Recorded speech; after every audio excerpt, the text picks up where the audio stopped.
السلام عليكم ورحمة الله وبركاته. وصلنا لحد هنا في آخر درس إن إحنا خلاص كان فاضل لنا بس إن إحنا نظبط الماتيريال أو الإضاءة. مش الماتيريال، خلاص إحنا ظبطنا الماتيريال. إحنا بس فاضل لنا إن إحنا نظبط الإضاءة. فأنا ممكن أقول له بقى هنا شيل بقى الام تي دي عشان أنا عايز أشوف المشهد بتاعي مظبوط، عشان أشوف إضاءاتي هتمشي إزاي. هنا بقى هدوس على حرف الN وأجيب ده هنا كده، خلاص ملوش له لازمة. تمام. طبعا انا عندي هنا HDRI، فانا ممكن اظبط الاعداد بتاعتها، ممكن ارفع الاضاءه شويه. يعني ممكن مثلا اخليها هنا 6 بالشكل ده، ترفع لي الاضاءه شويه في السين. اوكي تمام. وممكن اعمل حاجه كمان، يعني ممكن مثلا اخلي ارجع دي كده 4 بالشكل ده. وممكن من هنا اروح بس اقف على ماي كوليكشن شيفت A وانزل من هنا اضاءه وانزل صن بالشكل ده. الصن هنا هتفرق معايا في حاجه واحده بس، ان انا هشوف اتجاه الشمس بس. يعني انا عايز الصن عشان الاتجاه بتاعها مش اكتر من كده. خليها مثلا هنا كده. تمام، بص الاتجاه بتاعها بقى فين، طبعا مش هذا صح.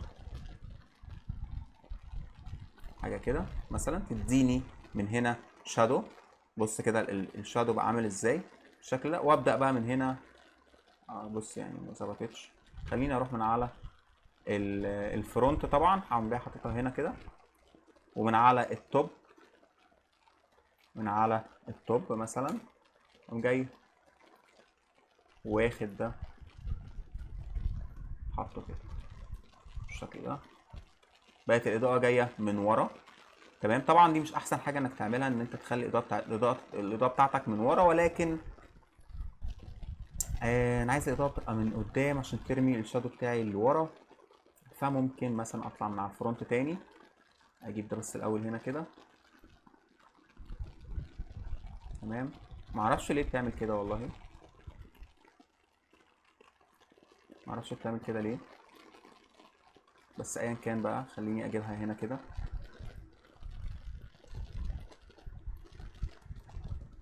ابص معرفش بتعمل كده ليه، بس تمام مفيش مشاكل.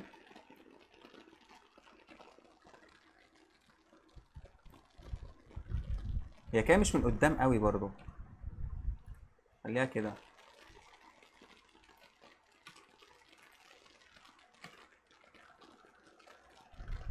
اه تمام.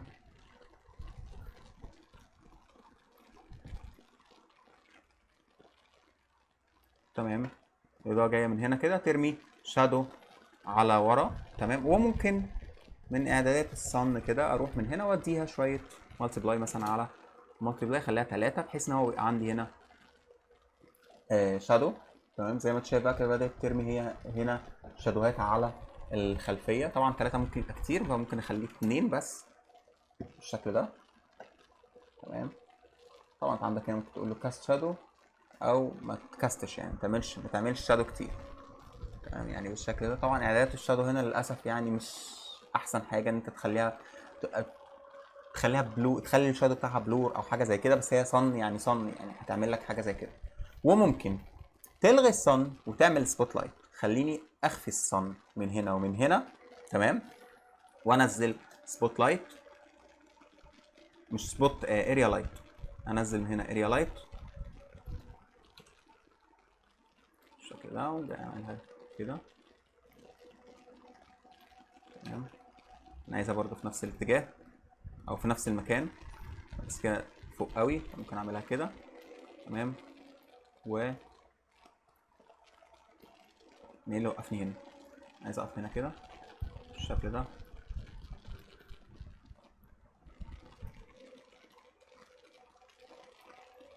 يعني يبقى بالشكل ده كده مثلا. وممكن بقى نشتغل اولد سكول شويه. انا عملت زوم من غير ما عملت سكيل ولا ايه؟ تمام. انا عايز بس اوقف الروتيشن بتاعها ده عشان مضايقني، مع ان هو مش هيعمل اي حاجه على فكره. بس انا مش عايز عليها الروتيشن ده.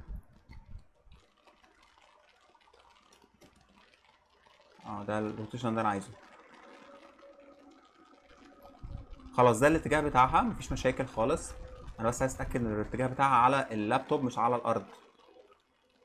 فاهم؟ حاجه كده، ايوه بالظبط كده. وابدا بقى ارفع الانتنسيتي بتاعتها. طبعا هنا بالوات، فانا ممكن اقول له خليها لي 100 واط كتير، ممكن اخليها 50. بدات تديني هنا فاريشن في الاضاءه ولكن ما ادتنيش شادو. تمام، فانا ممكن اقول له هنا شادو كاستكس. طبعا هي كاست شادو، بس طبعا ما ادتنيش، مش عايز كاستكس ده حاجه، ما ادتنيش شادو هنا لانها ضعيفه شويه.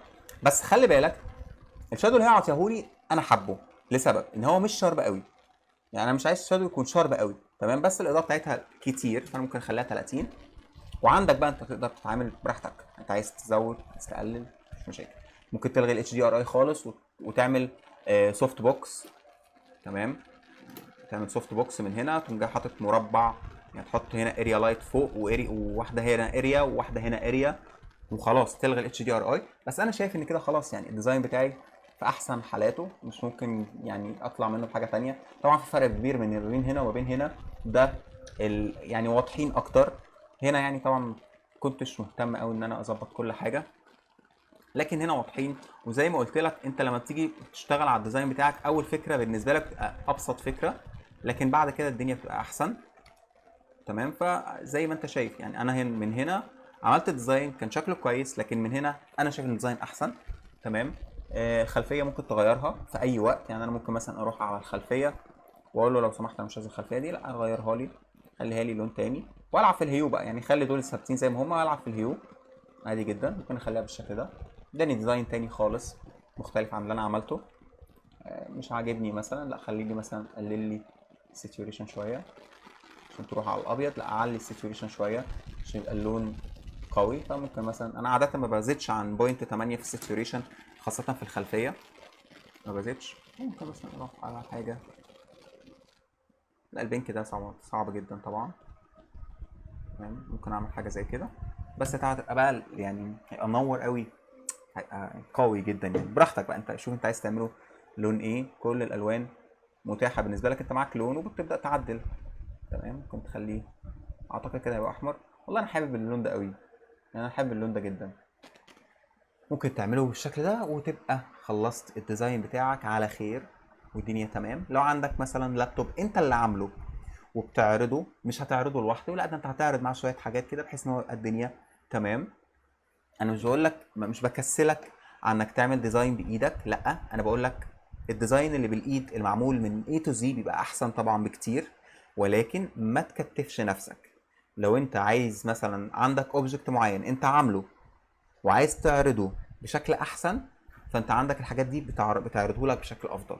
عندك ترابيزات، عندك كراسي، عندك اوض، عندك عماير، عندك حاجات كتير جدا، شخصيات طبعا موجوده، عربيات وما ادراك ما العربيات. في عربيات هنا جباره وبحجم كبير، يعني عربيات كتير جدا وحلوه قوي تقدر تستخدمها. انا اديتك الطريقه اشتغل بيها، وانا يعني اتمنى اشوف منك تاسكات في القريب العاجل يعني ان شاء الله. كان معاكم محمود صقر، اتمنى تكون الدروس يعني بتفيدك، واشوفكم على خير ان شاء الله في المحاضرات اللي جايه، والسلام عليكم ورحمه الله وبركاته.